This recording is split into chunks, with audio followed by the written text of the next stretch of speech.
Office में लगा।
है कि हमारे देश के यशस्वी प्रधानमंत्री नरेंद्र भाई मोदी जी के नेतृत्व में हमारी जो केंद्र की सरकार है उसको सफलतापूर्वक कार्य करते हुए 12 साल पूर्ण हुए।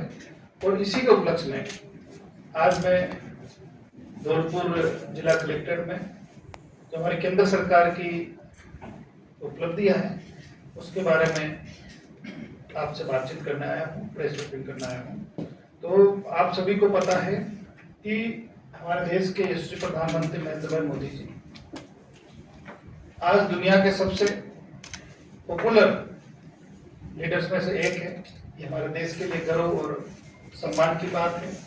और हमारा ये सम्मान और भी बढ़ जाता है तब लगभग 52 से अधिक देशों ने अपने अपने देश का सर्वोच्च सम्मान हमारे देश के यशस्वी प्रधानमंत्री नरेंद्र भाई मोदी जी को दिया है। और सुशासन, पारदर्शिता, गरीब कल्याण, महिला सशक्तिकरण, किसान कल्याण, युवा अवसर, स्वास्थ्य सुरक्षा व आधारभूत संरचना, राष्ट्रीय सुरक्षा के साथ ही सांस्कृतिक पुनर्जागरण के क्षेत्र में हमारे देश के में 12 वर्षों में अमूलचूल परिवर्तन हुए हैं। ये आप सभी के सामने, हम सभी इसके साक्षी भी रहे हैं। इसके साथ ही गरीब कल्याण, अंत्योदय के संकल्प के साथ आत्मसम्मान, सशक्तिकरण और समृद्धि का अंतिम पायदान तक हस्तांतरण। ये पहले नारा हुआ करता था, लेकिन हमारे यशस्वी प्रधानमंत्री जी के नेतृत्व में नारा नहीं बल्कि हकीकत का रूप लिया है। ये हमारे लिए बड़ी गर्व की बात है। और 2014 से पूर्व आप देखोगे कि हमारे देश की जितनी भी जन कल्याणकारी योजनाएं थी वो भ्रष्टाचार की भेंट चढ़ जाती थी और बिचौलिए इसका भ्रष्टाचार के रूप में हमारे देश की जनता के साथ कुठाराघात किया करते थे। और ये एक वाक्य से आपको सारी बात समझ में आ जाएगी कि पूर्व के प्रधानमंत्री राजीव गांधी जी ने कहा कि जब दिल्ली से 1 रुपया चलता है और दिल्ली से चलता चलता वो हमारे देश के अंतिम गांव तक पहुंचता है तो 1 रुपया वो 15 पैसों में घिस घिस के 15 पैसे ले जाते हैं। तो इसकी मान ये देखिए कि वो प्रधानमंत्री रहते हुए खुले मन से किस तरह से उनके भ्रष्टाचार के आतंक में डूबे शासन प्रशासन और उनकी सरकारों के बारे में बखान कर रहे थे। लेकिन जैसे ही हमारे देश में यशस्वी प्रधानमंत्री नरेंद्र भाई मोदी जी की सरकार आई तो उन्होंने इस बिचौलिए सिस्टम को खत्म किया और डीपीटी के माध्यम से जितनी भी जन कल्याणकारी योजनाएं हैं उनका लाभ सीधा हमारे देश की जनता के खातों में हस्तांतरित होने लगा। जो बिचौलिए भ्रष्टाचार का खेल खेलते थे उस पर लगाम लगा और आज हमारे देश के जिनका भी हक है, जो भी जन कल्याणकारी योजनाएं हैं उनका सीधा खाते में हस्तांतर होना एक बहुत बड़ी अपने आप में उपलब्धि है।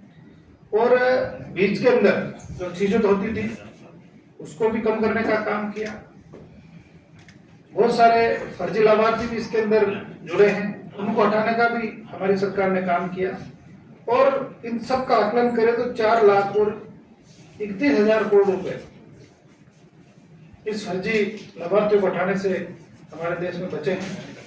और अगर जनधन योजना की बात करें तो लगभग 58 करोड़ रुपए, 58 करोड़ से अधिक खाते, बैंक खाते इस योजना में खुले हैं। और राशन की बात करें तो लगभग 81 करोड़ से अधिक लोग खुद राशन ले रहे हैं। और एक सपना हुआ करता था गरीबों को कि हमें छत मिले, और उस एक छत बनाने के लिए जीवन पर्यंत वो संघर्ष करता रहता था। उस गरीब को छत मिले, इसके सपने को साकार करने का काम हमारे देश के यशस्वी प्रधानमंत्री जी ने किया। और लगभग 4 करोड़ से अधिक गरीबों को घर देने का काम हमारी केंद्र सरकार ने किया। आपने देखा होगा कि हम सभी, कई लोग ग्रामीण अंचल से आते हैं, और शहर के अंदर भी बहुत सारे घर गरीबों के ऐसे थे जहाँ पे रसोई का गैस नहीं था, चूल्हा नहीं था रसोई का, वो सिर्फ और सिर्फ लकड़ियों के माध्यम से खाना बनाते थे।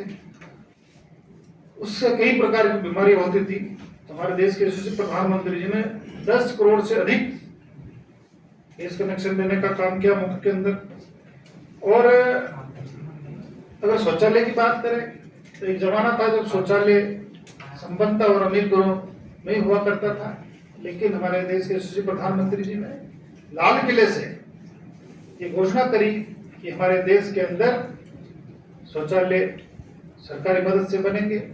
उस समय भी कई लोगों ने इस बात का माहौल उड़ाया, एक देश का प्रधानमंत्री लाल किले से शौचालय की बात कर रहा है। आज आप देख रहे होंगे कि पूरे देश के अंदर लगभग 12 करोड़ से अधिक शौचालय स्वच्छ भारत मिशन के तहत बने हैं। और माननीय प्रधानमंत्री जी ने, केंद्र सरकार ने हर वर्ग का ध्यान रखा है।